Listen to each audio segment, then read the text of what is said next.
કચ્છના રણનું ગૌરવ અને વિશ્વના અત્યંત દુર્લભ પક્ષીઓમાં જેની ગણના થાય છે તેવા ગ્રેટ ઇન્ડિયન બસ્ટર્ડ એટલે કે ઘોરાડ પક્ષીઓની ઘટતી જતી સંખ્યાનો મુદ્દો આજે રાજ્યસભામાં ગાજ્યો હતો।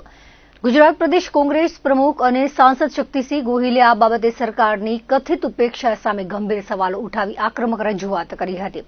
તેમણે ગૃહમાં જણાવ્યું હતું કે ઘોરાડ પક્ષી વન્યજીવન સંરક્ષણ ધારાના શેડ્યુલ 1માં આવતું અત્યંત રક્ષિત પક્ષી હોવા છતાં તેની જાળવણીમાં ભારે બેદરકારી દાખવવામાં આવી રહી છે। કચ્છના અબડાસા વિસ્તારમાં આવેલા ઘોરાડ અભયારણ્યમાં વધતી જતી વ્યાવસાયિક પ્રવૃત્તિઓ અને પવનચક્કીઓના વીજ વાયરો સાથે અથડાવાને કારણે પક્ષીઓના મૃત્યુનું પ્રમાણ સતત વધી રહ્યું છે। શક્તિસિંહ ગોહિલે ચોંકાવનારી વિગત આપતા ઉમેર્યું હતું કે અત્યારે કચ્છના આ અભયારણ્યમાં માત્ર 3 માદા પક્ષીઓ જ જીવિત બચ્યા છે, જે લુપ્ત થતી આ પ્રજાતિ માટે અત્યંત ચિંતાજનક બાબત છે। સાંસદે ભૂતકાળનો સંદર્ભ ટાંકીને વધુમાં જણાવ્યું હતું કે જ્યારે રાજસ્થાનમાં અશોક ગેહલોતની સરકાર હતી ત્યારે તેમણે કચ્છમાં ઘોરાડ પક્ષીને નામશેષ થતું અટકાવવા માટે રાજસ્થાનથી નર ઘોરાડ આપવાની દરખાસ્ત કરી હતી।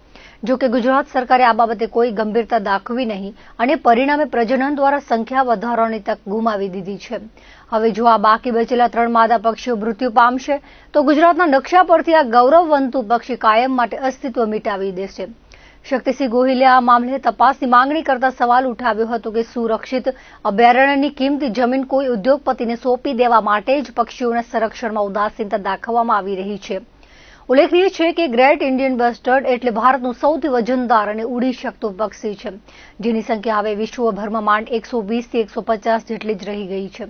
આ પક્ષીઓ મુખ્યત્વે સૂકા ઘાસના મેદાનોમાં વસવાટ કરે છે, પરંતુ હાઈ વોલ્ટેજ પાવર લાઇન અને કુદરતી રહેણાંકોમાં માનવીય દખલગીરી તેમના માટે જીવલેણ સાબિત થઈ રહી છે। આ ઘોરાડ પક્ષી વર્ષમાં માંડ એક જ ઈંડું મૂકે છે અને તેનો પ્રજનન દર ઘણો ધીમો હોવાથી આ પ્રજાતિને બચાવવા માટે યુદ્ધના ધોરણે પગલાં લેવા અનિવાર્ય બન્યા છે। શક્તિસિંહ ગોહિલે સરકારને તાકીદે જાગૃત થઈ આ દિશામાં નક્કર કામગીરી કરવા અનુરોધ કર્યો હતો।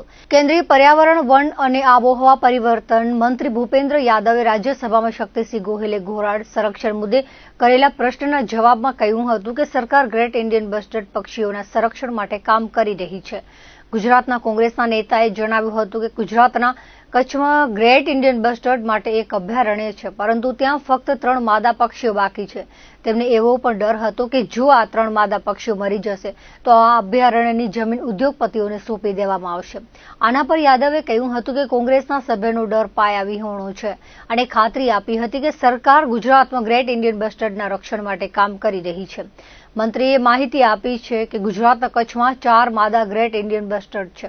રાજસ્થાનમાં આ પક્ષીની વસ્તી 140 છે। माननीय मंत्री जी ने अपने जवाब में ग्रेट इंडियन बस्टर्ड शेड्यूल 1 में रखा है, आपने बताया है।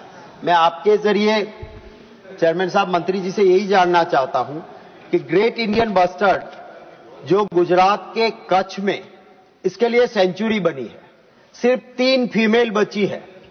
जब अशोक गहलोत जी सीएम थे उन्होंने कहा कि मेल बर्ड मैं देने को तैयार हूं, वो नहीं लाया गया। सर मैं आपसे आपके जरिए गुजारिश करता हूं मंत्री जी को कि आप ध्यान दीजिए, ये सेंचुरी की लैंड अगर 3 फीमेल बची है वो भी मर जाएगी तो सेंचुरी की लैंड किसी बिजनेसमैन को देना है, यही मंशा है। और इसीलिए मैं गुजारिश करता हूं आपसे कि आप वहां पे मेल बर्ड एक भेजिए और जो विंड मिल्स लगी है वहां जिसके साथ टक्कर लगती है बर्ड मरता है, तो इसको रोकने की कोई कोशिश होगी या नहीं? My simple request is मंत्री जी, if you can give us the assurance that will be taken care, that's only my concern, sir.